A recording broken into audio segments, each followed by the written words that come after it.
দুধের স্বাদ কীভাবে ঘোলে মেটাতে হয় সেটারই আজকে ব্যবস্থা করছি। আজকের রেসিপিটা তেমনভাবেই তৈরি করা। হ্যালো বন্ধুরা, আমি সুনিতার রান্নাঘরে তোমাদেরকে অনেক স্বাগত। তোমরা কেমন আছো? আশা করছি সবাই খুব ভালো আছো, আর আমরাও কিন্তু সবাই ভীষণ ভালো রয়েছি। কদিন ধরেই খুব হালকা মিষ্টি রসমালাই খেতে ইচ্ছা করছিল, তো যেমন ভাবা তেমনই কাজ। আমি কিন্তু চটপট বসে পড়লাম আজকে রসমালাই করতে। আজকে রসমালাই করার জন্য কিন্তু তেমন কিচ্ছু নিইনি, খালি একটা ডিম নিয়েছি, একটুখানি আমুল দুধ আর সামান্য একটু ঘি, আর দুধ তো লাগবেই মিষ্টিগুলোকে ভেজানোর জন্য। তোমরা একবার এইভাবে বাড়িতে বানিয়ে খাও রসমালাইগুলো, দেখবে দোকানের রসমালাইগুলো একদম ভুলে গেছো।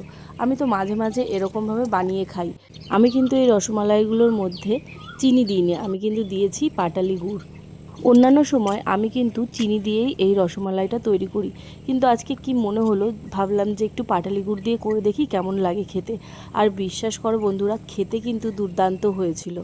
আমার এই ছোট্ট রান্নাঘরের রান্নাগুলো তোমাদের কেমন লাগছে একটুখানি কমেন্ট করে জানিও। তোমাদের এই ভালো ভালো কমেন্টগুলোই কিন্তু আমাকে আরও অনেকটা দূর এগিয়ে নিয়ে যেতে সাহায্য করবে। আমার এই ছোট্ট উনুনটাতে এত সুন্দর আগুন জ্বলে, দেখো দুধটা কিভাবে উতলে পড়ছিল, তোমরা তো সেটা নিজের চোখেই দেখতে পারলে।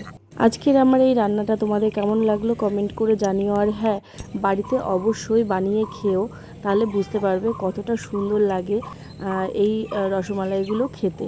আজকের মতন টাটা, আর একটা নতুন রেসিপি নিয়ে আমার এই ছোট্ট রান্নাঘরে দেখা হচ্ছে।